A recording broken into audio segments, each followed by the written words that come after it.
Hello, everybody. This is Zaxtor99. Wanted to go ahead and share a call with you guys, my viewers, if any of you guys are interested. Last week, I had a email from a person who had viewed some of my YouTube content, and it turns out he was a PhD candidate in anthropology, basically studying indie game culture and why YouTubers do what they do. And he asked me in this email if I would be interested or willing to do a phone interview and allow him to ask me some questions on why I do what I do here on YouTube. So it was kind of a free for all call. He didn't have any specific questions ahead of time that he wanted to ask me, I don't think. It was just kind of a free conversation between myself and a complete stranger that I've never talked to named Mikhail. I've blanked out his email address and his last name to protect him. But this was a real Skype call recorded today between me and this person studying the anthropology and the indie game culture and why YouTubers do what they do for a report that he's going to be writing soon. So hopefully you guys enjoy this. If you don't, you can skip over to the next video, but I thought it might be of interest to some of my viewers, so here it is. Enjoy.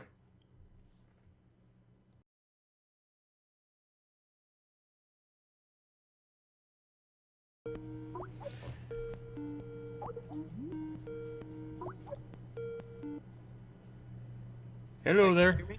Yeah, I think I can hear you. How you doing? I'm not bad. And you? I'm doing well. I'm doing well. It's, you're over there in England, is that right? Europe? Northern Europe? Estonia. Yeah, actually. Estonia. Okay. So you are well into your day.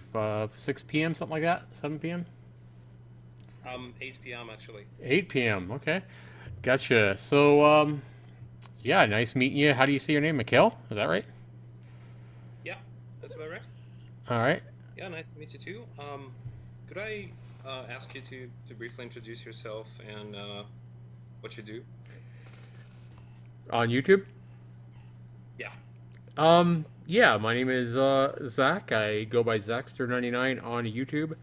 I originally started a YouTube account way back in 2007 when YouTube just started, gaining a little bit of popularity.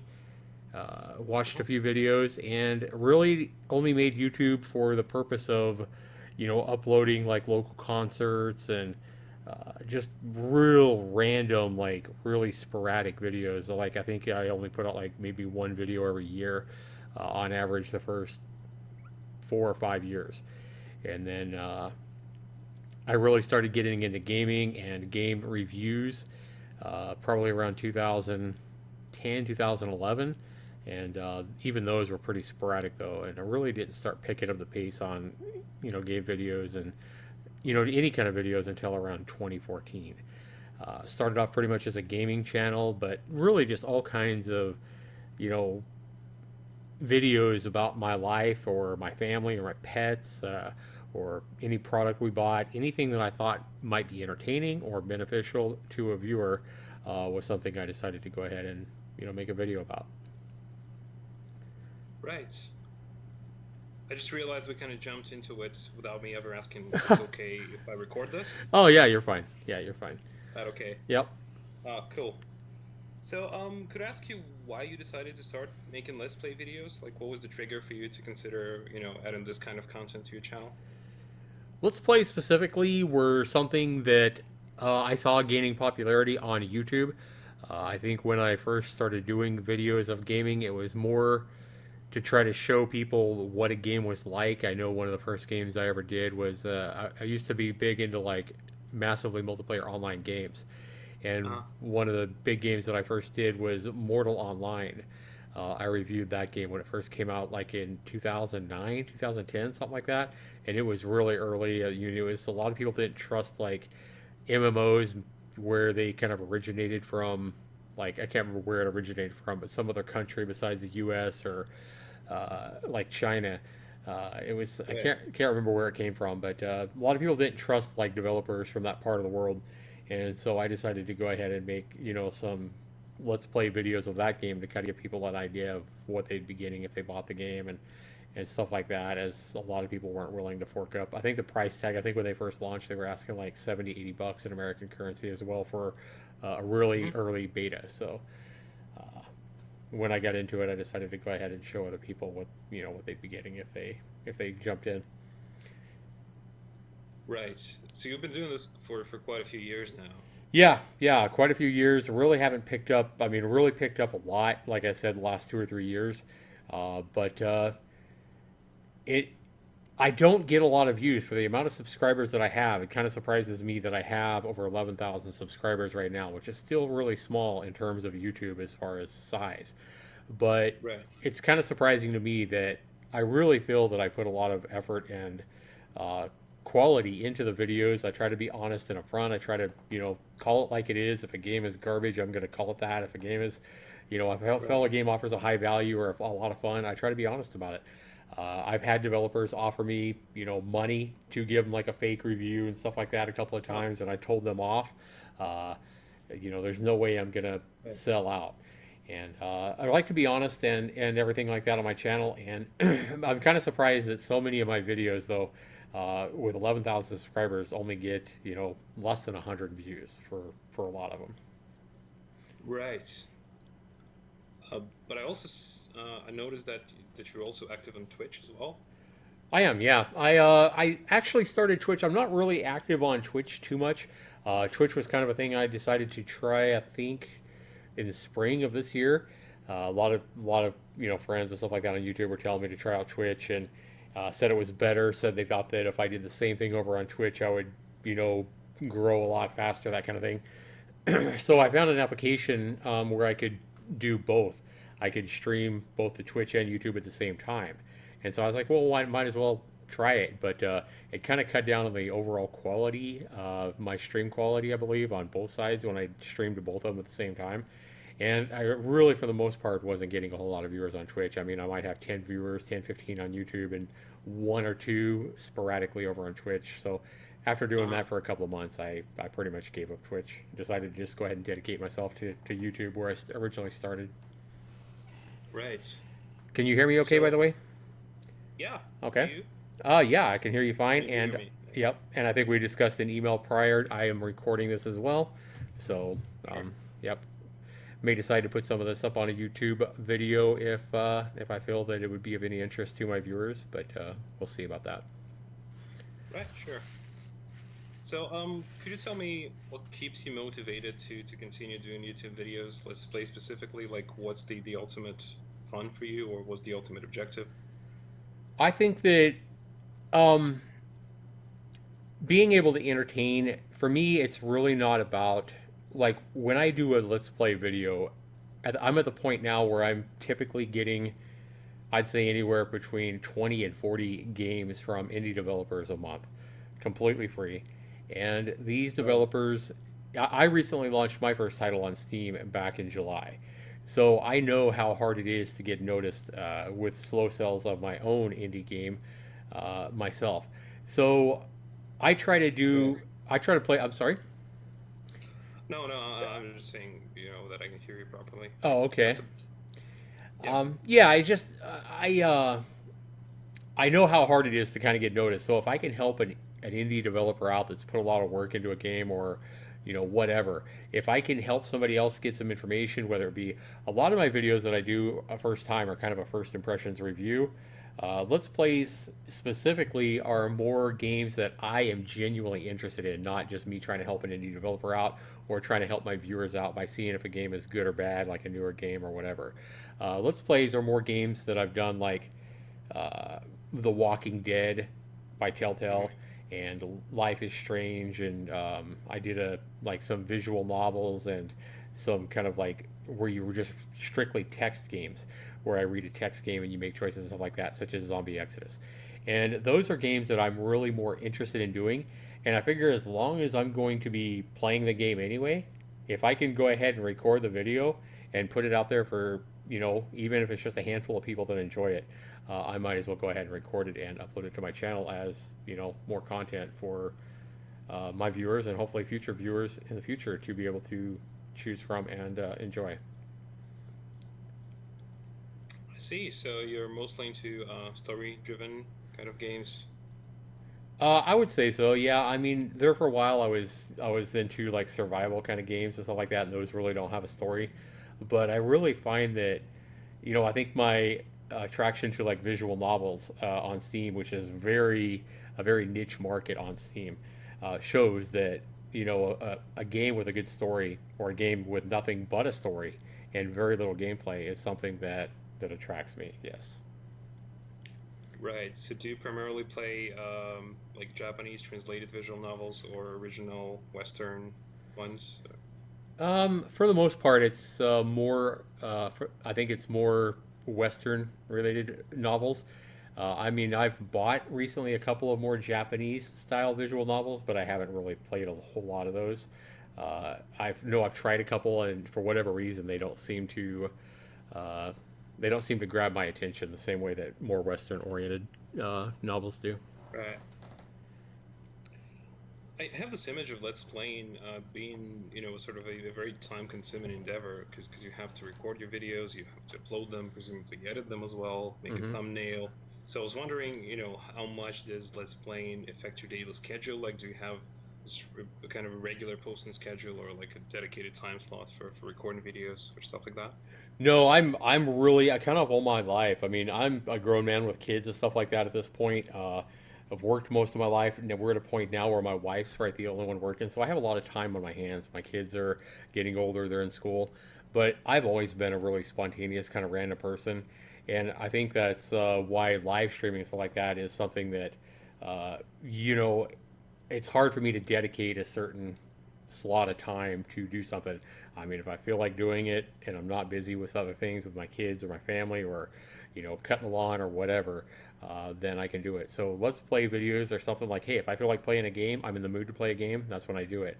I really try to get away from like just forcing myself to do a game video or let's play or review or anything because I think that'll affect my mood and the outcome of the video.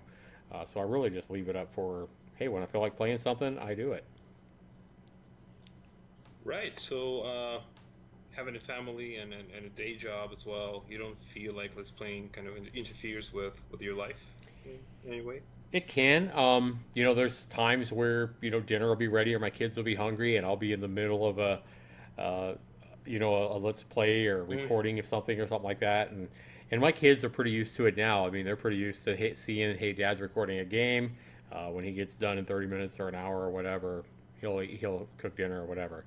So I think my family has really done a good job of adapting to, what they see me doing, and much as other people like I have adapted to, their time frames of having friends over or whatever. I mean, it all works out. It seems like people kind of figure each other out and adapt to everybody's life. Right. So if you play a game, do you always record it, or are there games that you play off camera as well? Yeah, I do play some games off camera. There a lot of games. Like I say, I really try to put up games that I think people will enjoy. I mean, there's some kind of games that I do enjoy sometimes that I'll play without recording and without live streaming. Those are more type of games that I feel like nobody would really enjoy that, such as like Command and Conquer would be one that, or if I decide to Mm. play a game of chess or something like that. I don't really think that a lot of people are going to be, interested in watching somebody play a game of Right. chess where it's 5 minutes between moves or whatever. So would you say that making Let's Plays has made you play video games more or less, or has that had any effects at all in that sense? I don't think so. I think now we're at a time in uh, I mean, if we look back at my life when I grew up as a kid, in the early 80s, most of the video games and when I started liking video games, they were pretty much all in the arcades. For example, Asteroids was one of my favorite arcade games growing up as a kid before I even got my first console or anything. And pretty much that's what inspired me to make my own game recently and launched it on Steam with Rock and Roll. But, you know, back when I was a kid, games were so much different than they are today.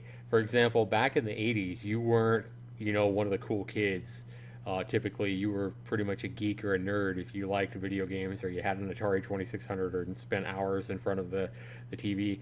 But video games were much more niche back then than they are today. They've pretty much been blown up and become so much more widestream. I mean, we used to have, what, 10, 12 games a year, maybe launch for any particular console back in the 80s. And now, we have upwards of 50 games a day launching on Steam. So it's pretty crazy. Yeah. Very saturated. Yeah, sure. It's hard to get noticed as well. Oh yeah, on like you YouTube said. and YouTube and creating a game or anything. Everything's just so saturated when it comes to games.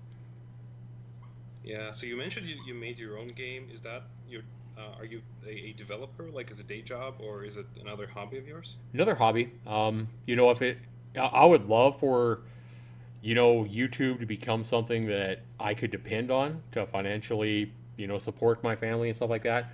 But pretty much at this point, both being a YouTuber, video games, and creating video games recently, developing my first game, definitely not a career, definitely not anything I've ever went to school for either one on. Both are just hobbies and things I've kind of, just decided to do and do in my spare time. For example, making video games was something I never read a book on. I never took a class about. I really didn't start messing around with trying to make a game until around 2012, and started messing around with some applications and stuff like that, and created a few little games that I never marketed. But recently this year, I decided to go ahead. I was like, you know what? I have the tools. I have the power now. I think I have the knowledge to create a game like I always wanted to create with an old Asteroid remake. Remake one of my favorite games as a kid, remake it today with my own ideas, and I was able to do that. Started working on it in February. Took a break for a while when I really saw that there wasn't a whole lot of people interested when I put it up as a green light item on Steam. But then I decided to finally go ahead and finish it. I think I started working on it again in June and finished it up. Launched it in July, and I really feel that my game turned out really well, but it just hasn't. It's just gotten so Steam, like I said, gets flooded with over 50 games a day, and you get buried really, really quickly uh, in the today's saturation of especially indie games. Right. Did you get any feedback though for your game, like from any kind of websites or other like game related resources? Not really. Really the only feedback I got was from like subscribers and friends on YouTube, and friends on Steam. I passed some keys out before I launched the game, let some people test it because obviously making sure that people couldn't break the game and stuff like that before I launched it on Steam was a high priority to me. And I was thankful that I gave my key, the game to a few online friends on Steam who did break the game a couple of times or had suggestions to help me improve the game quite a bit before it launched, and so that helped me quite a bit. But for the most part, I probably gave away 30 keys, and probably only 3, 4, 5 people gave me suggestions or inputs or played the game long enough to even find a problem or something I needed to fix. But I was thankful for that. Right. Um, so your day job is not related with either games or like computing programming, that kind of thing, is that right? No, I've pretty much done. I was in the Navy the first part of my life. I did some like factory work and stuff like that when I was young, and went in the Navy for about 7 years. And since then, most of my work that I've done in the real world has been customer service related, call center type stuff. Right. Going back to your family, do your children and your spouse watch your videos or play your games as well? Um, that's kind of a good question. My wife has never really been interested in video games. She's not a gamer at all. It's been just something she's never, we're completely different in that area, I guess. So she really hasn't taken an interest to any of my gaming videos or whatever. I mean, I can tell her about a game that I think she'll like or whatever, and I might convince her to watch a let's play of something that I think she might think is cute, like a kind of a sheltered type of a game or something like that about an Mm. animal or whatever growing up in the woods. Something like that might be something that she would be interested in watching, but for the most part, I'd say 98% of stuff I do on YouTube as far as gaming related, she has no interest in. Now, videos that I upload to my channel about our pets or our kids or something like that is something she's more likely to watch. My son's kind of a gamer as well. He's kind of like his dad. He's like me, and he's definitely one that watches way more of my videos and content than anybody else. My daughter or my wife. Right. Actually noticed a couple of videos on your channel that feature your son playing the game. Is Uh huh. that you? Right. Yeah. Yeah. So has he been into YouTubing for a long time, or is it like a new thing for him to try out? Well, he basically has done it because he sees dad, doing live streams and making videos and stuff like that. So because he's so much like me, it's something he definitely wanted to try. But my son has been a big avid YouTube watcher. He's watched all kinds of YouTubers since he was probably 6, 7 years old. The guys like PewDiePie, and I know he likes like Markiplier and Jacksepticeye, a lot of the really big guys.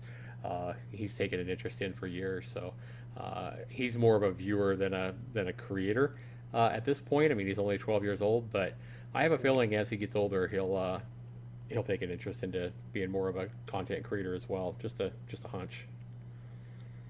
Right. So as a parent, do you feel any responsibility to supervise what kind of games he plays, or suggest some games to play and not others, that kind of thing?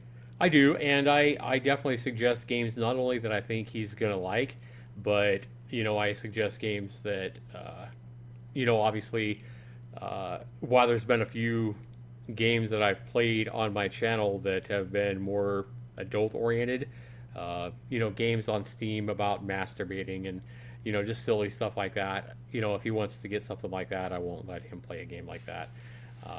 But I don't hide it from him per se about what's out there because I really want to be. I think I should be the person to let him know, hey, this is what's out here. This is what it's about, rather than him finding it behind my back at a friend's house or whatever. So I try to be a realist like that. But it's certainly, I certainly don't want to let him be playing a game like What's Under Your Blanket from Steam, which is centered on masturbating or, a game about getting laid or something like that. When he gets older and he gets, above 16, 17, whatever like that, then he's going to have a lot more options. But for the most part, he's really not interested in that kind of stuff either. I mean, like I say, he's only 12 at this point, so he's always been more interested in. He likes online games like I do. He likes like Gary's Mod, and he's been getting into Dead by Daylight lately, which has been a big game of mine. I have many, probably over 1,000 hours of live streams on Dead by Daylight the past year and a half. Well, do you also watch and comment on other people YouTube Let's Play videos often? I do. I enjoy watching other content creators, and I found myself as an adult, unlike my son, who he's young, and he's definitely, I think, swayed by the popularity of some of the bigger streamers and YouTubers out there. I remember one of his first guys that he really loved was like PewDiePie. But for the most part, the really big creators out there is just something that doesn't mesh well with me. I mean, I just have no interest. I watch them. I've tried watching some of the bigger YouTubers out there, and for the most part, I'm just not entertained. I really feel like some of the best content creators out there on YouTube are smaller people and even smaller content creators than myself. And that's typically the people that I enjoy watching is some of the guys that only have 300-400 subs, 1,000 subs, stuff like that. I find that I think they're not only do I feel like they're more fun to watch and they're more interesting, but they also tend to be more talkative and communicative with people that are like watching them on live stream and talking to them in the chat or whatever. They tend to respond more than somebody like PewDiePie doing a live stream where he's not going to see the chat flying by 100 miles an hour. Right. It's a bit like that with games as well, isn't it? Like some of the smaller studios come up with the more innovative ideas. Oh, absolutely. Yeah.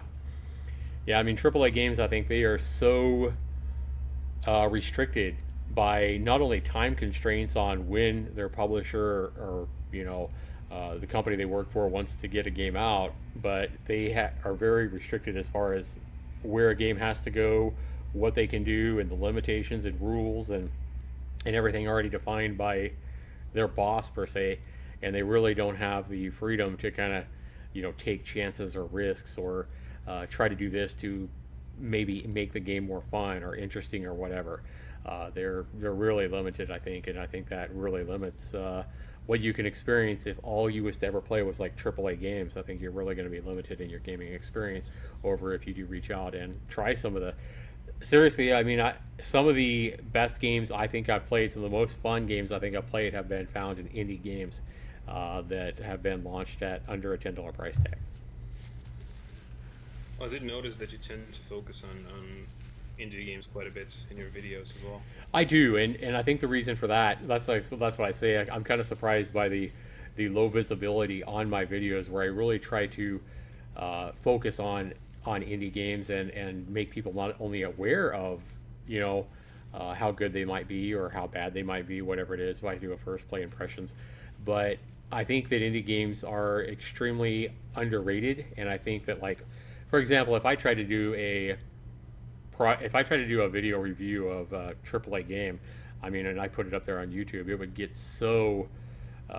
There's so many other people bigger than me playing that game that, if somebody was searching for a video on that game, I would be like, on page 1000, and nobody would ever find my video. I mean, it's hard enough as it is for me to actually get to views right now with 11,000 subscribers when I do an indie game review on a game that just launched today. Even those games sometimes are very limited in how many views they get. But if I was to try to do reviews of, Warhammer or something like that, some big AAA game, I mean, I would just get buried. Right. Have you ever collaborated with other YouTubers on videos? I have. I've done a couple of collaborations, but most of the collaborations I've done have been more limited to, YouTubers my size or smaller. Really never had the opportunity to do a collaboration with somebody huge or anything like that. I mean, for one thing, while it would be good for me, I don't think that it would, for example, be any of interest to Markiplier to do a collaboration with me, because I'm nobody to him. It wouldn't be beneficial to him at all, while it would be only beneficial to me. Right. Do you happen to know any Let's Players in person, or have met them at any kind of gaming events? I have not yet, no. That's something that I might do in the future, but at this point, I live kind of here in Idaho, and things are kind of tied with my family. We don't have a lot of extra money. We don't have a lot of extra time, so going to the East Coast or going to California or whatever to go to one of these events is really hasn't been an option at this point. Sadly, I think it would be a lot of fun. I see. You mentioned that you often get requests from developers to review their games.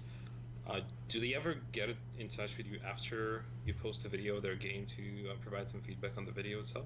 Oh, absolutely. A lot of times you'll even see the developer himself post comments about a video. It's kind of funny, like if I do a first impressions review and I review a game really poorly, for example, a lot of times the developer will show up in the comments after the video, and they will see, the video, and they'll either post comments under my video on my YouTube page or under my Steam review, or reach out to me by email or whatever. I've had a few developers reach out to me and either thank me. I did have one developer about a year and a half ago when I did a first impressions review where I scored his game really high, I think like an 88%, something like that. Really liked his game. I think it was like a $6 game. And he was so happy with the review that I gave him. I think it was the first video or first review he got on his game. He sent me a $100 donation. So yeah, definitely some of these indie developers out there are really happy to have guys like me review their game and give them the feedback that is really important to them. Right. So on a wider scale, how important would you say is viewer feedback to you? Viewer feedback is obviously very important, as far as people give me suggestions and feedback, and telling me that something, that a video that I've made or a live stream that I'm doing currently is making their day or making them laugh or whatever. Extremely important. And so I can definitely see the importance to like a indie game developer on what people think of their game, and wanting to watch those videos and see how different people react differently to the situations and the gameplay elements they've created. So in your experience, the comments that you get on YouTube, do people mostly react to the video or the game that you're playing? I think most people, for the most part, react to not me personally. I think most people, like I do, uh, like product reviews sometimes, or I do a video on how to feed a bearded dragon or whatever. And for the most part, I think people, rather than reacting to me personally or saying my voice was too quick or they didn't like this or that I did, for the most part, I think people react to either the game or whatever I'm showcasing in the video, whatever it is. They kind of chime in on what I'm doing or the game itself in those game videos. Uh-huh. Do you think many people actually go on to play the game themselves after watching a video? That's a good question. I've always kind of wondered that. Like, it's one thing I've been doing recently is I ask people, hey, if I do a product review or whatever, and I give it a high praise or whatever, I'll be like, hey, if this video has inspired you to go buy the game, please let me know down in the comments below. But I think it's a very low percentage of people, even if they are inspired by the video to go buy the game. I think very low percentage of people that actually, just the people that are inspired to go buy the game because of my video, I think most of those people would not comment that they did. I don't know why people are shy about saying that kind of stuff, but it seems like that's a very low percentage of those kind of people that will even say that.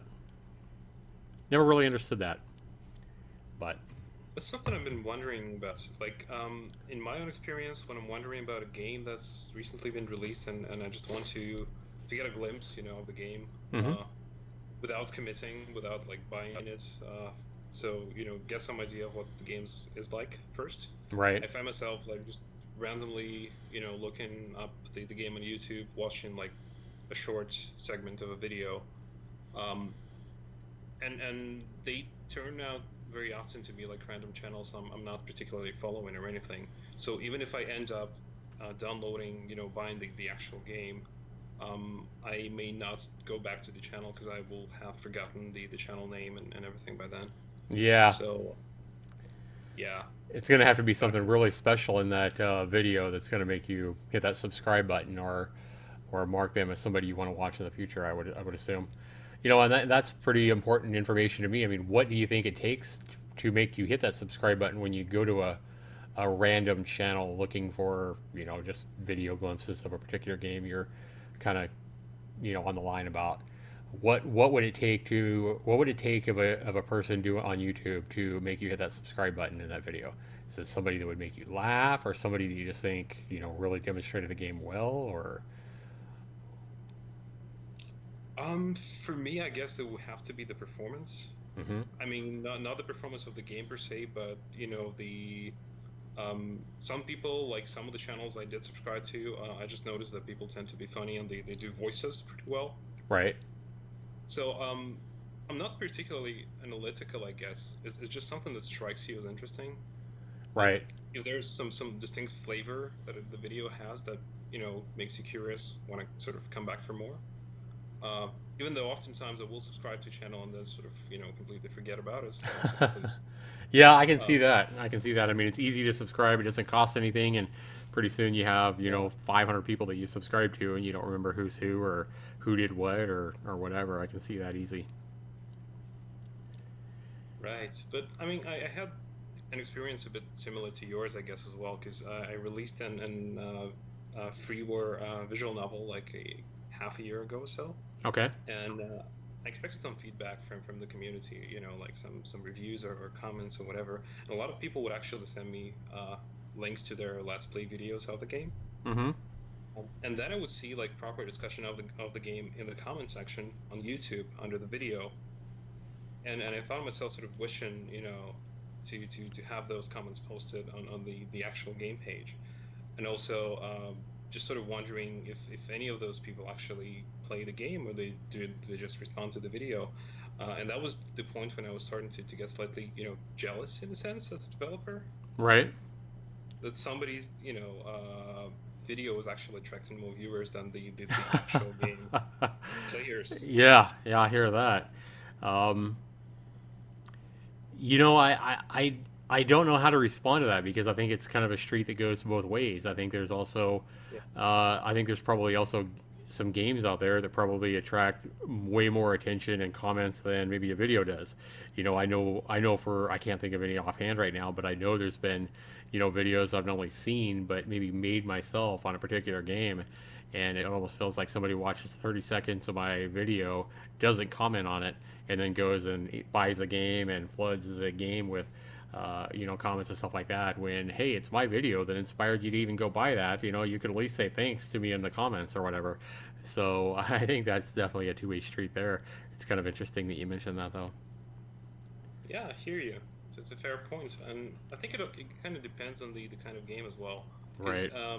if it's a story-driven game and it has like one ending or like two endings, you Hmm. watch the video. There's no particular reason for you to go and buy the game.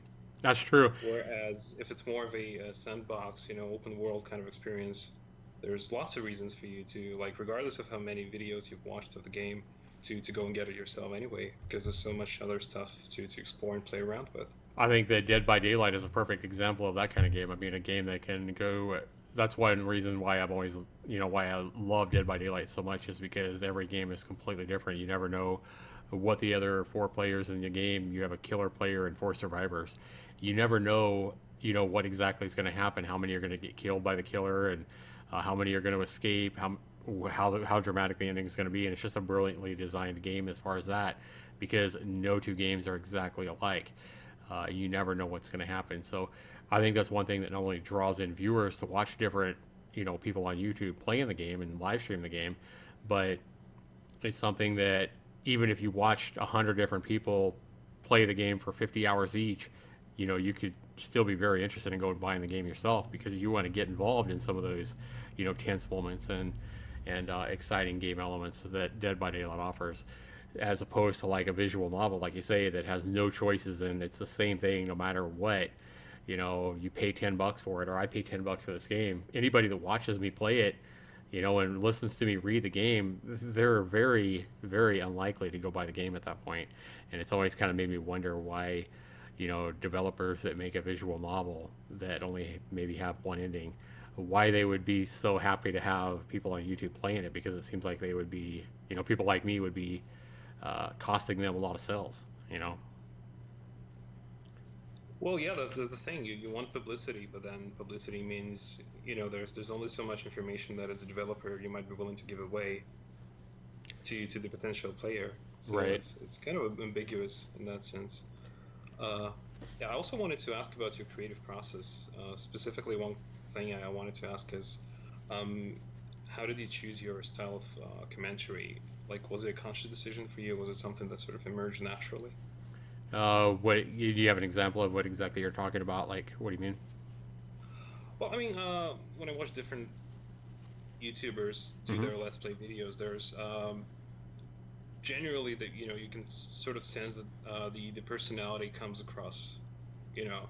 Okay. Um, so different. Some people have place a bit more emphasis on humor. Right. Others, you know, do all different kind of techniques to attract, I guess, attention Attention. from their viewers. But like, no two channels are exactly the same because the people have different preferences, different kinds of performances, different kind of priorities when it comes to making Let's Play videos. So, is it something you reflect on as a YouTuber, like how you approach making a video, um, how you narrate your experience, that sort of thing, or is it something that just comes naturally for you? Oh, I think it's something that really comes naturally for me. I think it's one reason why I excel in like customer service. When I got out of the Navy, and not only was customer service a job that really paid about the most around here with my limited college, and I mean Navy experience really doesn't help you. The experiences in itself on being a sonar tech in the Navy doesn't really apply to any jobs where I live. So being a call center person was something that paid a decent amount when I got back home, and I started doing that. And I think I've always been kind of a natural people person. Uh, just like you reached out to me and wanted to do a Skype interview with me, and I'm like, hey, no problem. Obviously, you got to be a certain degree of a people person yourself to make this approach to somebody that you don't know and want to do a phone conversation or interview with me. So I think it takes a certain type of personality to not only be a YouTuber and create videos, especially when you live stream and and talking to different people and dealing with trolls and drama and people fighting in your chat and stuff like that. I don't think that a lot of people are going to be able to want to continue to do that day in and day out like so many do. So it takes a special person to be able to do that and to be able to entertain people. But for me, it's always come naturally. Online has been a good fit for me. I've played online games since dial up, and so have quite a bit of experience with not only reading chat but writing text and chat, but interacting online. I think that I'm definitely obviously not somebody that probably the masses appeal to. The masses definitely are going to be going towards the bigger channels, but I really feel that some of my subscribers have been loyal to my channel for years now, and they I think over time, I think people fall in love with not only me, but whoever it is that they enjoy watching on YouTube. People fall in love with, who a person reflects, how a person comes across, if they feel they can trust this person, if they can uh, trust them not only as far as delivering quality content or, uh, what am I saying, uh, a pattern of videos that, being dedicated to their channel. I think a lot of people just enjoy your personality and kind of can relate in whatever way. And there's times where I think I can make people laugh, and there's also times in games that I play where I just completely play it naturally and I'm real. If a game or a visual novel or whatever makes me cry or sniffle, I mean, I don't hold back. I don't cut that out. And because of that, I think people that really relate to me as a YouTuber feel those emotions, and it delivers a stronger emotion for them. So if they hear me crying, and for example, probably one of the saddest games that I remember playing was not only The Walking Dead Season 1, but a game called Valiant Hearts, I think it is. And that game was amazing. The end of that one was superb ending, and I definitely cried there. And I had so many people, that watched that reached out to me and said, "Man, you're hearing you cry about the game definitely made it way more impactful for me and brought on a lot more meaning for the game watching you play that." So I think relating to a YouTuber and liking their personality is definitely going to help people. If you laugh, like if I laugh in a live stream or a video, I think it's going to be more likely to make somebody that likes watching me, laugh or smile. And if I cry, it's probably going to have a more emotional delivery to them as well. Right. So you had like a loyal core of subscribers that keep coming back to your videos like for a long time. I think Um, so. Yeah, yeah. I mean, I think that I don't think there's a huge loyal core. I would say that my really loyal subscribers are probably under 200 uh, out of the 11,000 subscribers that I have. But yeah, I definitely have a very strong, loyal fan base. They're not huge, but I think I'm lucky and really fortunate to have subscribers that are extremely loyal to my channel, extremely loyal to me, and I think that I would definitely have, if I decided to end YouTube today and never make another YouTube video, I think I would have some extremely upset, subscribers and fans out there. right. Do you interact with these people often via comments under your videos? In the comments, yeah. I mean, there's really none of my fans or whatever that I, interact with besides in a live stream or a video in the comments. But I've gotten to know a few of them, kind of their life situation, kind of who they are a little bit. I mean, definitely don't know any of them real well. Definitely not friends with any of them or whatever. But yeah, I mean, it's kind of surprising to me now that you mention it. You're just having this discussion with me, how close you can become to, how close I can become to some of my fans, and how close, vice versa, how close they can become to a YouTuber that they enjoy. Yeah, it makes a lot of sense actually, because the whole Let's Playing scene seems to be rather volatile in a sense. Because when I started working on this article, I tried to reach out to some of the people that sent me the links to the Let's Play videos that they made on my game, and that Mm-hmm. was like half a year ago. Right. And the majority of them are not active on YouTube anymore. So it seems that the commitment to keep posting new videos, there has to be like a pretty strong motivation to keep doing that.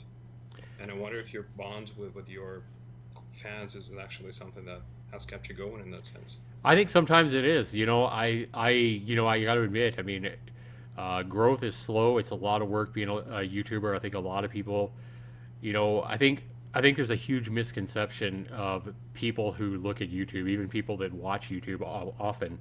I think there's a couple of misconceptions about YouTubers. First of all, probably the biggest misconception for people that watch me, when I see them in the live stream chat, stuff like that, see comments that I'm seeing from newcomers and stuff like that, is people seem to think that because I have 11,000 subscribers that I'm making bank, that I'm making a lot of money doing what I'm doing. And I can honestly say I'm still at a point where, for the most part, I'm making under $200 a month in like monetary revenue a month. And for the amount of time and the hours and everything that I put into my YouTube channel, I mean, really that barely pays just my internet alone. So there's really, there's really no monetary compensation at all for what I do. What I do because I'm passionate about gaming, and I'm also a passionate people person. I enjoy making people smile. I enjoy helping people if they're going through a dark time in their life. If you've watched a recent video, nothing hit me harder since I've been on YouTube for 10 years than the email I got from the lady in Japan, Kyoko, I believe. I don't know if you saw that video. I uploaded that Sunday morning. And so for me to read that video and, reading what happened to her and how she writes me and has the courage to write me and let me know that, because she feels like she found my videos, and because of that, it helped her turn her life around. I mean, I think any person, any human with a heart would, probably shed a tear or two to read that even from a stranger, to see that what they do has drastically changed somebody's life for the better. And that right there is, for me, is all the motivation I need to continue probably doing YouTube until I'm physically unable to continue doing it. I enjoy being that person that can light somebody's life up, or give somebody advice, or change somebody's day around from a dark day to a happy day, or make them smile or laugh, or, like Kyoko said, completely change their life. That's huge. Yeah, that was actually something I was saving for later, but For we the might end. as well discuss it, because I saw your mission video as well. Uh huh. And I think that's something not really very common for Let's Play videos, to have a mission other than, featuring various games. So why was it that you decided to use Let's Plays to raise awareness about issues like domestic violence? That's a very good question. As far as domestic violence and everything like that, it's really nothing that I've ever seen in my life. I've never known a friend that was involved in really domestic violence. My parents, or nobody that I've really known has ever been involved in any kind of domestic violence situation. So you'd probably think it's kind of weird for me to decide, hey, that's going to be my mission. uh, I just really feel that domestic violence is something that, unlike so many other things that's talked about freely, I think domestic violence, from what I've seen of it and what I've heard of it, which is very little, especially in the real world and not stuff I've just read online, I feel like it's something that we never hear about because it's so hush hush. People hide it. For example, one domestic violence situation that can occur, typically, I think for the most part, it's going to happen with a young woman or a woman, is rape. Rape can Mhm. definitely be a domestic violence situation, and women, they internalize that and they hide it, and they feel like it's something that is their fault because they dress too provocatively, or because they were too submissive, or whatever the reason is, and they maybe they listen to their attacker and how he blames her for what he's doing or whatever, and they feel guilty about it, and they blame it themselves, and it's something they don't want to talk about. Same thing if a husband or a boyfriend, or smacks around his girlfriend or his wife and beats them up. Same kind of thing. They feel shame, and it's nothing that they don't want. They definitely don't want their mother or their friends or other friends online or whatever. They don't want people knowing that. It's embarrassing, and something they don't want to talk about. So I really feel like domestic violence is something that is really shush shush, and we think it's not nearly as common as it is. I mean, when you look at the statistics of domestic violence and all that stuff, it's staggering. The the statistics you can look up for domestic violence and how common it is, especially here in America. Uh, when you look up stats, it says here, I think a stat was half the women in the U.S., almost half, I think it's like 49%, have experienced at least one form of either psychological aggression by an intimate partner during their lifetime, or some kind of expressive physical aggression in some way or another. And to me, to think that nearly half the women in America have been either assaulted physically or psychologically is it's scary. I mean, because that can be something that can completely rip your life apart. And if I can do anything to help raise funds to keep the National Domestic Violence Hotline, which is who I try to raise money for, if I can keep them funded, even though like the NFL, and there's a lot bigger people than me and companies and stuff like that raising millions of dollars, but I feel like any little thing that I can do, especially raising awareness about domestic violence, and people need to speak out about it, especially if you're a domestic violence victim yourself. Reach out, because there's people and organizations like the National Domestic Hotline, that works 24 hours a day, 7 days a week, completely anonymous, and they're there for you to talk to. They're there to give you answers and to listen to you, basically. Yeah, I remember actually a couple of years ago, I think I played an indie game by a French developer that attempted to raise awareness about domestic violence, and that occurred to me as an unusual but kind of surprisingly effective way, because the whole idea of the game was you develop an empathy with a certain cast of female characters, and then you realize that there's a lot more going on in their lives that you have no idea is happening. Right. But to realize that you can actually raise awareness via let's play videos and YouTube activity without specifically having a channel entirely dedicated to an issue, but sort of letting people who are not necessarily aware of the issue discover it. Mm-hmm. That's something really powerful in a sense. But so I wonder, like, was it something you initially had in mind when you started working on your channel? Was it something that occurred to you later? Oh no, I mean, this occurred to me back in April. I mean, it was basically one of those things where I was like, what, I'm at a point now. I think I was either really close to 10,000 subscribers at the time, or I had just passed 10,000 subscribers. Not real sure, but I was approaching 10,000 subscribers, and I'm like, I never really had any kind of goal of my channel besides just playing games and talking to people and getting views and getting new subscribers. I mean, that was really my only goal. But I'm like, what, I need to really have something I stand for here on YouTube, rather than just entertaining people and just me as being the focus of my YouTube channel. And I really need to get back into it more.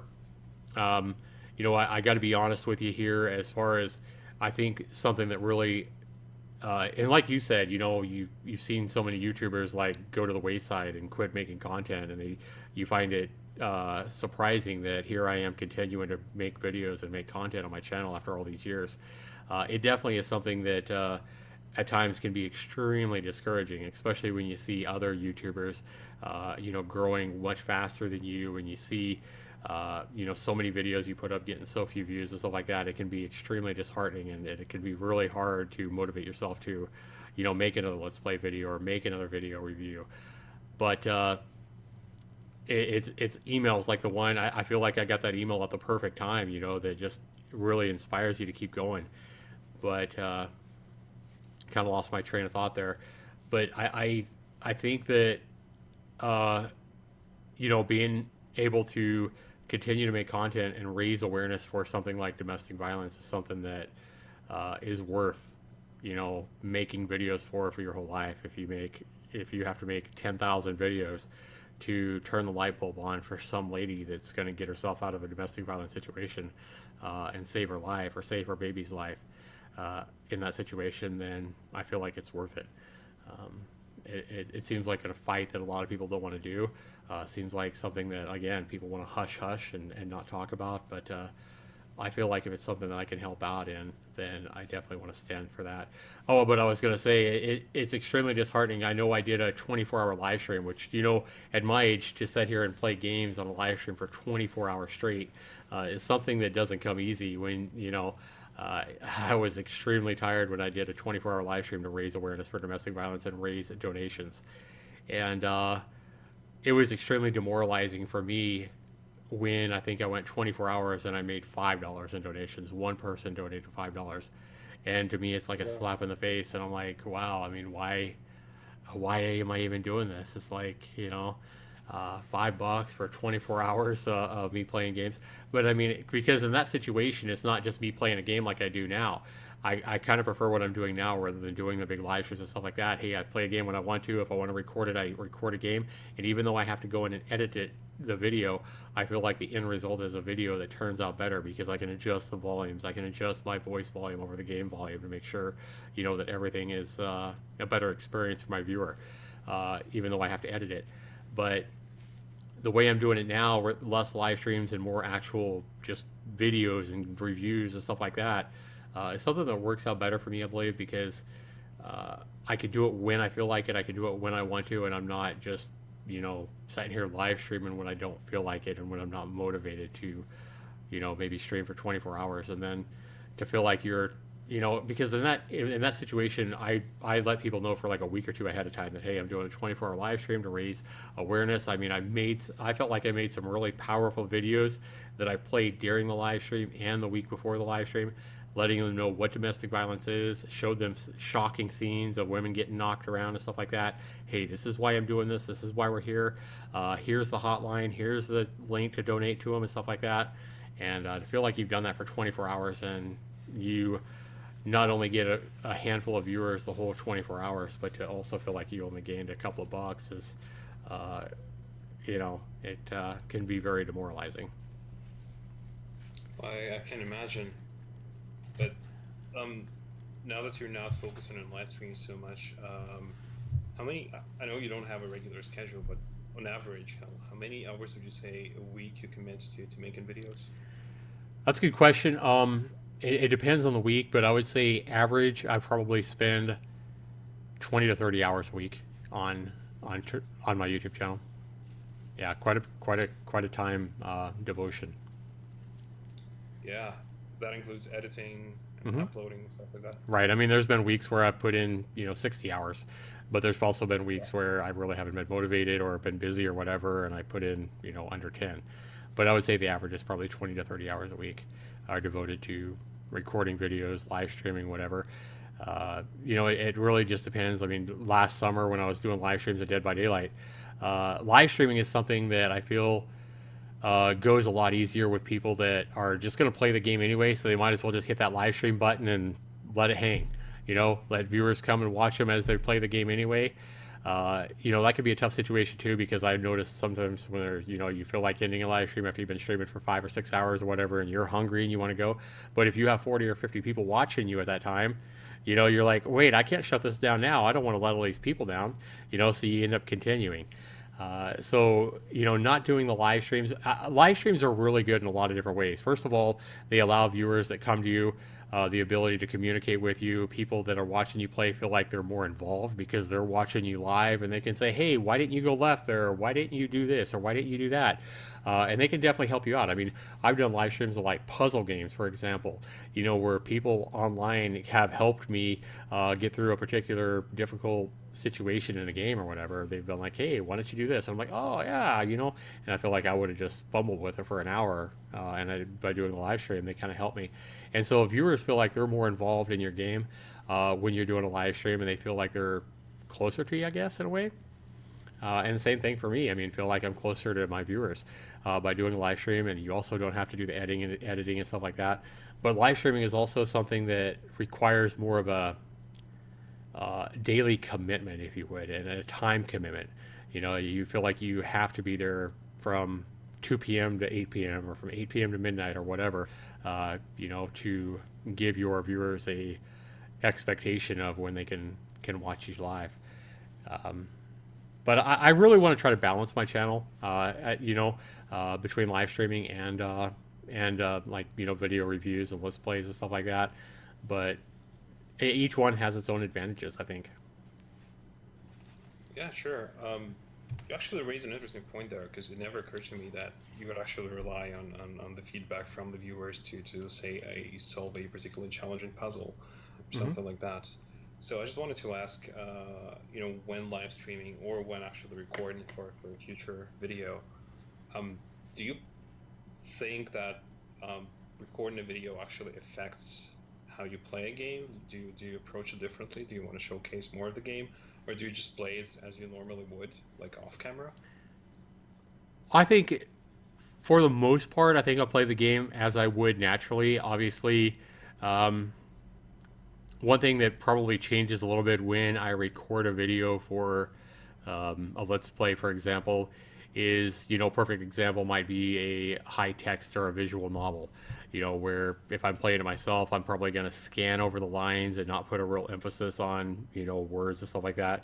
Whereas if you watched any of my visual novels that I do, not only do I try to completely change my voice to some degree for different main characters in the game, try to make my best, female voice impersonation for a female character or whatever.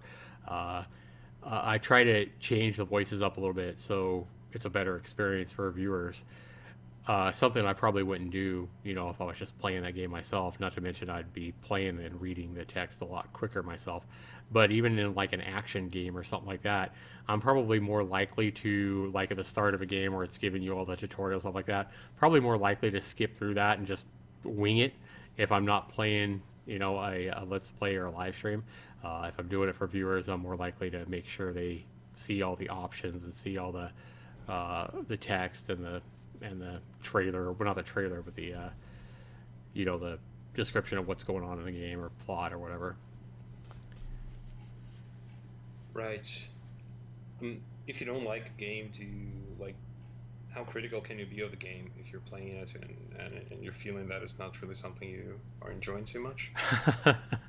Oh, I think that you need to look no further than, let's see here. Let me pull up a page here. Okay, sure. Zombies Berserk recorded uploaded to my channel at 1 o'clock in the morning my time last night. So basically about 12 hours ago. You need to look no further back than about 12 hours to see a game that I absolutely hated. But I would continue to play through the full game.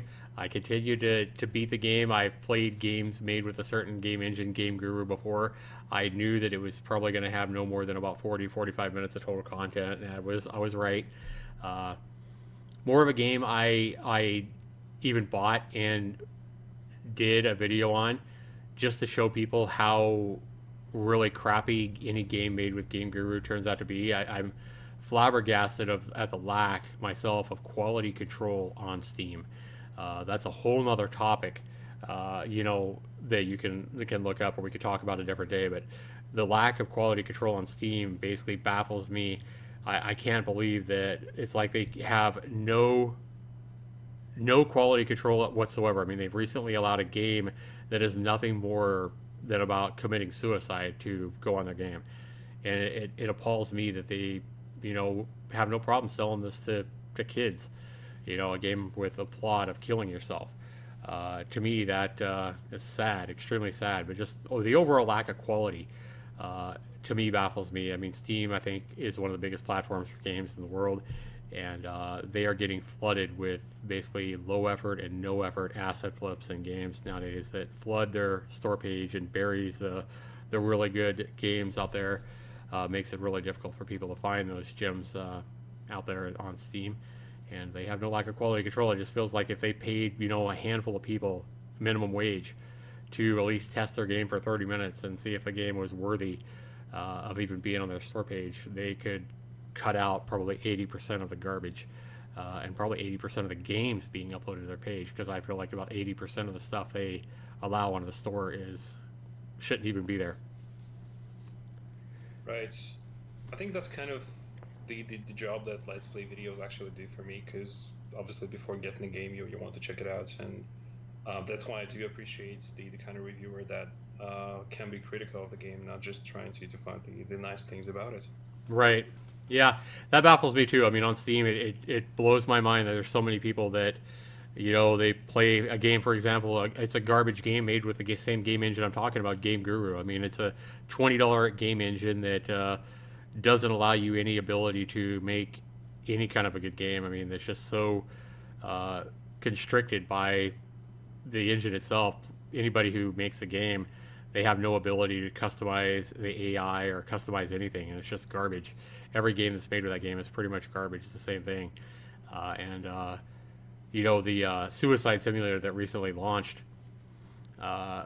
is made with that same engine. So it's not only is it really a subject that you shouldn't make a game centralize about, but the game is garbage anyway. When people buy that game and they play it for zero point 0.1 hours, so basically 6 minutes or less, and write a positive review and basically say something witty or funny about the game and give it a positive review to be a smart aleck, that baffles my mind. And to me, if I was Steam, I would throw anybody like that off of Steam. I'd be like, you know what, you're not even gonna buy a game from me if this is how you're gonna approach reviewing a game. Yeah, I hear you. Yeah, one more question. Mm-hmm. Have you ever had any copyright problems with game publishers or YouTube or anything? Because some people, I mean, the Firewatch situation got a lot of coverage recently, but there have been other, takedowns and stuff like that. Have you ever had any problem like that? Oh yeah. Yeah, I've had numerous problems. I was thinking about making a video. It's a good question that you asked. I probably do need to I was thinking about making a video about that anyway a few days ago. A lot of people don't know that I think I've had 14 takedowns of videos for game reviews specifically that I've made, where a indie developer will basically try to put out a garbage game which they put no effort into. And I mean, it really doesn't take, especially somebody that's been gaming all their life like me, it doesn't take your average player very long at all playing a game to feel how much effort was put into the game. How the movement controls, the bugs, the attention to detail in the game. Most players can tell immediately, how much effort or how little effort was put into the game that they're playing. And so when I buy a game, especially a game that I feel like is overpriced, like the game you'll see that I put out 12 hours ago called Zombies Berserk, when I see like almost no effort put into a game and the developer asking, $15, $20 for the game, it's outrageous. And I will definitely let people know about it. But it's amazing to me that these developers will resort to basically breaking the law. If they don't like your critique or your negative review of their game, they'll see your negative review on YouTube and they'll go in and say you violated a copyright law, a rule that they had. And they never do this with positive videos of their game or somebody who gives them a positive review or looks at only the positive of their game, but somebody who's given them a negative review, whether it's fair or warranted or not. It's somebody's opinion, and for them to go in and file a DMCA strike against the YouTuber and jeopardize their YouTube channel because they don't like somebody having a bad opinion of their game blows my mind. It's something that I hope we see more people taking action against these guys, and maybe we'll see less of these ridiculous DMC strikes. But I've had this happen like 14 times of developers who have taken down a video review that I've made on their game because they didn't like my video or my criticism or my low review of their game, and they wanted to hide it. They didn't want, they felt that, hey, if I hide this video, I'll get more sales. The first time I got one of those was, I think, back in 2014. Somebody didn't like a negative review I did, and they did a DMCA strike. They gave me a strike on my channel, which basically meant that I couldn't live stream, and at the time I think I was limited to 15-minute videos, and I think I couldn't monetize. I couldn't get any monetization for 6 months. So even one strike could definitely hurt you really bad. It's not quite so bad now. They've kind of decreased the penalty for one strike on your account. But if 3 DMCA strikes on your account, can basically take down your whole channel. So, for example, if I and each one's handled differently as well. So, for example, if I did 3 videos on a one game, or let's say that there's a lot of like asset flippers out there on Steam who put no effort in the game. They'll buy a $10 or $20 asset kit on Steam. Basically, an asset kit is something to help people learn how to use like the Unity engine, for example, or whatever. But there's a lot of developers out there who are putting out 10, 20 games a month onto Steam, and they'll buy these $20 asset kits on Steam and then flip them over and sell them for 99 cents or $5 or whatever on Steam and do absolutely no work. They'll simply buy the kit that's meant to actually learn from or use as a baseline for your own game. They won't do anything to it. They'll just flip it over onto Steam and sell it. I don't know if you're aware of these kind of asset flips or not. But let's say that I did 3 games by one of these asset flippers on Steam, and I did 3 negative reviews of 3 of his games. Potentially one person could go in and file a DMCA strike on those 3 videos and completely wipe out a channel that I've worked on hard for 10 years. Wipe out all 2,000 plus videos I've done in one moment of anger and rage, and it's basically not even legal to file a DMCA strike on something that's fair use. I mean, it pretty much falls under fair use to review and let people know about your opinion about either product or a game, and I think a lot of indie developers don't even know that. So is there any way to fight back if that happens? There is. One way you fight back is if you get a DMCA strike that is in a situation like that it's unfair. What happens is YouTube, basically, if they get a DMCA strike, they don't get involved. They simply take down the video immediately, whatever it is. They take down the video on the DMCA strike, and they basically put it on the content creator to fight it. And they also put it on whoever's filing the DMCA strike if I fight it. So let's say I get that DMCA strike for a video, and somebody takes down a negative review. For example, let's say the Zombie Berserk guy. Let's say he doesn't like my video that I did. He files a DMCA strike on that video, takes it down. Well, it's going to shut down. Nobody can watch it at that point. And then what it's going to do to me is it's going to say, hey, so-and-so, it's going to only give me their email address. And it's going to say has filed a DMCA strike against you for illegally using their game to create content or whatever. And it'll give you an option to go in there, and it'll give you all kinds of warnings if I do try to fight it. It'll say, it'll be a form I have to fill out. I have to give him all my personal information, my first and last name, my address, my phone number, my email. I can't remember what else, but a lot of personal information is required to do that. And I have to basically, YouTube doesn't even look at all that. They just send that form right over to whoever filed the DMCA. And they say, okay, somebody said, here's their information. If you want to keep this video down, you need to send us legal information that you're suing this person for the copyright that you basically told us you was doing with the DMCA strike. So then if that person doesn't submit to YouTube a legal form that they're taking me to court over the video that they filed the DMCA about, then the video goes back up. Well, then my strike on YouTube goes away, and usually I think that's a 2-week period. It was 2-week period the first time I got it, still a 2-week waiting period.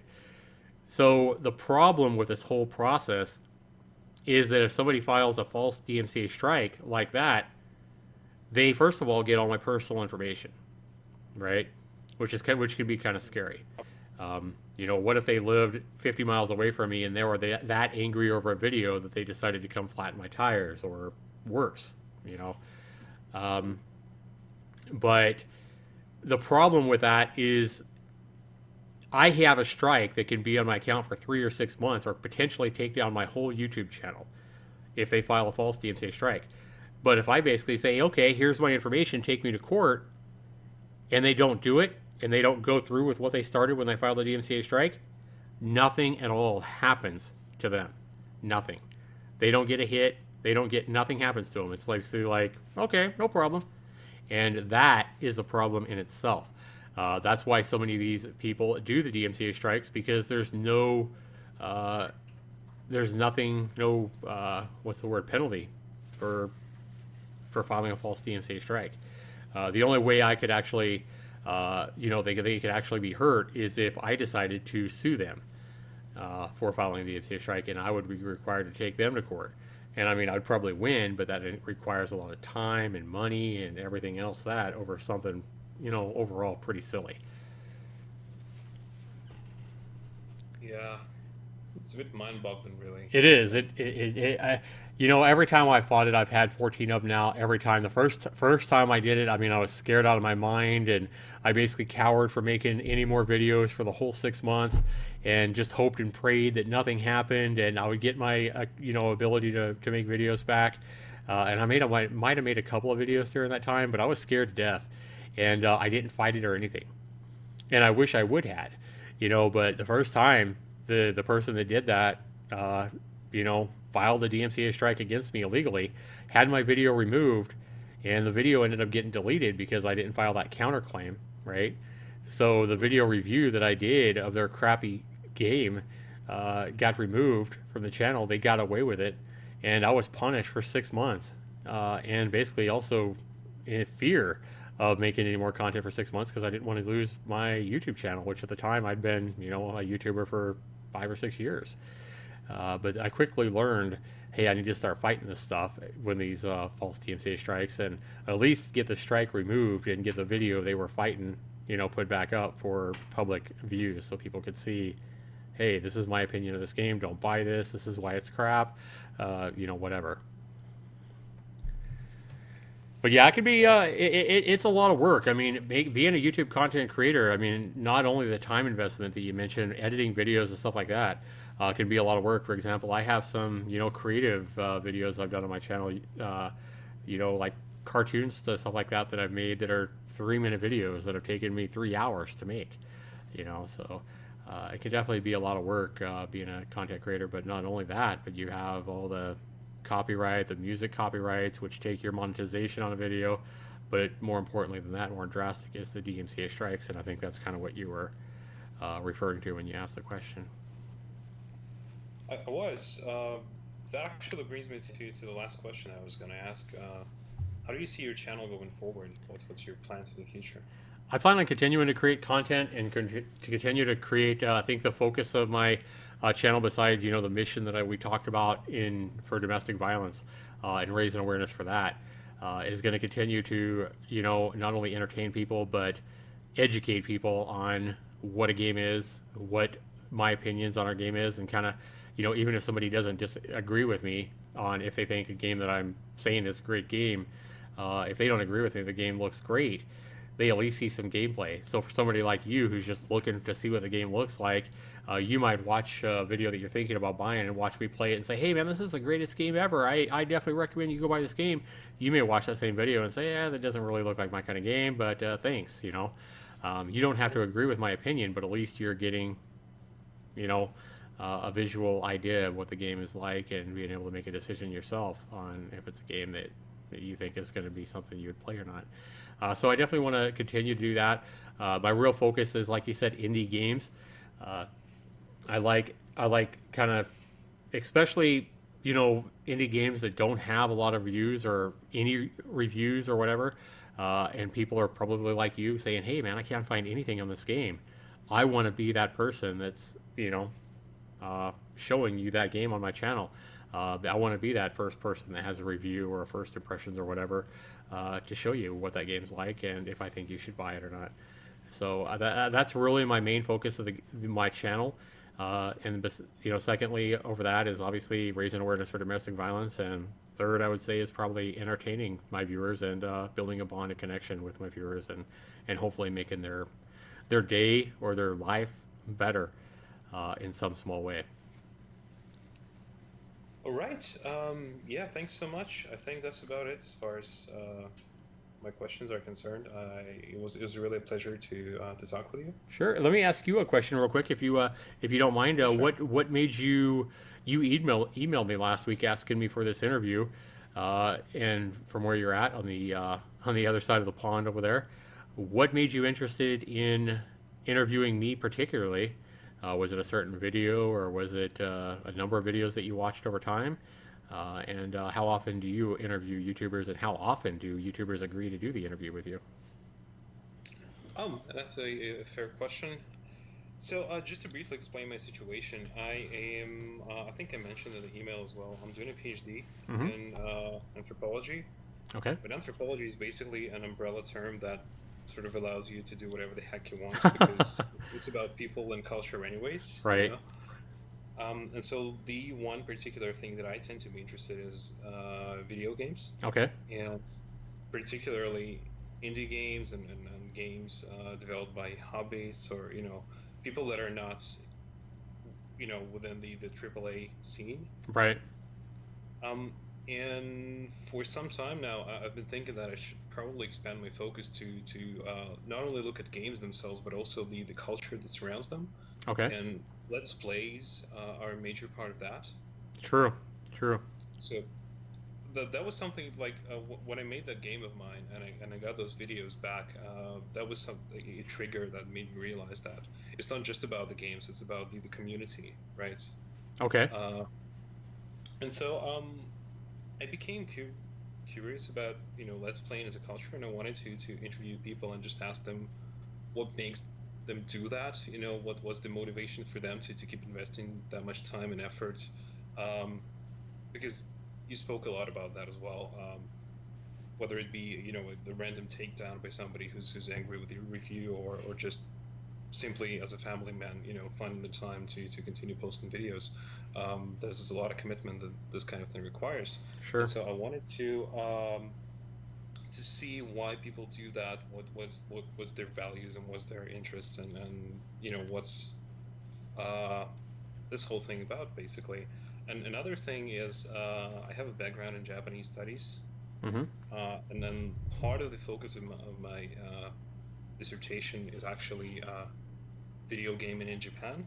Again, the AAA scene, games by publishers such as Nintendo are pretty well known. Um, some visual novels have been translated and like fares reasonably well, I guess. With the it's a niche kind of market, but within Okay. that market, but there's a lot of stuff going on there that's not receiving a lot of coverage. So I wanted to talk about that as well. And in Japan, Let's Playing was not a major thing until a few years ago, and then it Mm-hmm. sort of started picking up, I guess, due to Western influence. Could be. Yeah. And so basically, just what I wanted to do is to do interviews with YouTubers, with English speakers, not restricting myself to the States specifically, but there's people in the UK, there's people in Australia. Um, well, that has been the three countries that I've had responses from so far, and also to do interviews with Japanese YouTubers that do Let's Plays and see What the if differences are. I can identify, more commonalities or more differences in how they approach things, or what kind of games tend to interest them, that sort of thing. Right. That'd be Um, interesting. Yeah. but I don't have, like, I'm not a YouTuber in the sense that I don't upload videos or anything, so I didn't really have any connections or any people that I immediately could, like, I had some YouTubers that I followed, but not that many. Mm-hmm. Uh, and so I basically just started, experimenting with different keywords like indie, let's play, stuff like that, and Okay. just seeing what kind of videos would come up. Uh-huh. And some channels I sort of immediately felt that they were not like the right thing. That there will be channels with people uploading videos of them sort of playing a game like silently, Mm-hmm. Not which is talking a something lot. Yeah. as a viewer I might be interested in, but as an interviewer for an academic journal, I would be interested in the kind of channel that uh, gives you a bit more like personal input from the uploader, if you see Right. what I mean. Right. So I tended to focus on those kinds of channels, and I don't remember what specific combination of keywords yielded your channel, but I've gotten in touch with about I've been doing this for like 2 weeks basically, so it's very new. Oh, okay. Uh, I would say like 20-ish people so far, Okay. um, and I've got 4 responses basically so Okay. far. About what you would But that's expect, or maybe even a little higher. Yeah. yeah, I was a bit surprised because you would expect that YouTubers uploading videos and sharing their opinions would be kind of more forthcoming. more sociable in a sense. I realize that there's a lot of nasty stuff going on YouTube, like trolls and what have you. Mm-hmm. But I would appreciate at least some kind of response, and for many people I found. Exactly. I mean, you're doing this for a study. I mean, you've devoted a lot of time and everything like that, and expense going to school on this and taking a huge interest in it, and people just being friendly. That's another thing that it surprises me now is the world has changed so much since I was a kid, at least here in America. I'm sure it has there too. You used to go outside and see neighbors talking and having barbecues together when I was a kid, and everybody outside all the time. And nowadays it's changed into a world where even if you see a family gathering, people don't go outside anymore for one thing. Neighbors definitely don't talk. But even when you see a family gathering nowadays, you see typically 8 people looking at their cell phones, and not talking. So in a Yeah. way, it's kind of sad. But again, that's a whole other subject. But I certainly appreciate you reaching out to me and doing an interview. I hope that this conversation looks like it's a little over an hour at this point, almost an hour and a half. Wow. Uh, I hope that it's helped you in some way, helped you with your studies, and you found it of interest. But I'll probably be uploading this to my YouTube channel. So if you missed anything, you said you were recording it too, so I'm sure you'd be able to go back and find it a lot quicker on your own recording. But hopefully, yeah, it's helped you in some way. I hope I've answered all your questions and given you at least a better light on how I am as a YouTuber and how I feel about these different questions that you've asked today. Yeah, it has definitely been very helpful. I've gotten responses from very different people from different countries and with very different backgrounds as well. And I hope to sort of expand on that diversity further when I'm able to identify more respondents. So it was very interesting to hear about your perspective.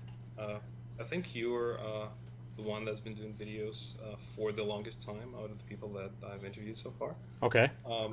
Not necessarily Let's Plays, but just being a presence on YouTube. Right. Yeah. So yeah, kind of it's videos. been really great talking to you, and I will hopefully finish the article at some point next year, and I'll send you the link. Yeah, that'd Just be in cool. case I'd you love to read that. Yeah, definitely send me a link at my email. I'd love to see that. And I appreciate you reaching out to me, Mikhail. I realize that's probably not easy to do, to reach out and send an email to a YouTuber that not only you've just come across lately, but doing a Skype interview with somebody you don't know or whatever. It's something that it's the first time I've ever been asked for something like this. I can say that. So, and we'll see. I've just passed 5 million views. So you're more than 1 in a million, Mikkel. I would say you're 1 in 5 million in that regard, as far as being the first person to reach out to me and ask me to do a interview for a study on anthropology concerning video games and YouTubing. So there you go. You're 1 in 5 million, bud. It's been a pleasure talking to you today. You have a good one, okay? Have a good night out there. Yeah, thanks. You bet. Bye. Thanks again. You bet. Have a good night. Bye now. Bye bye.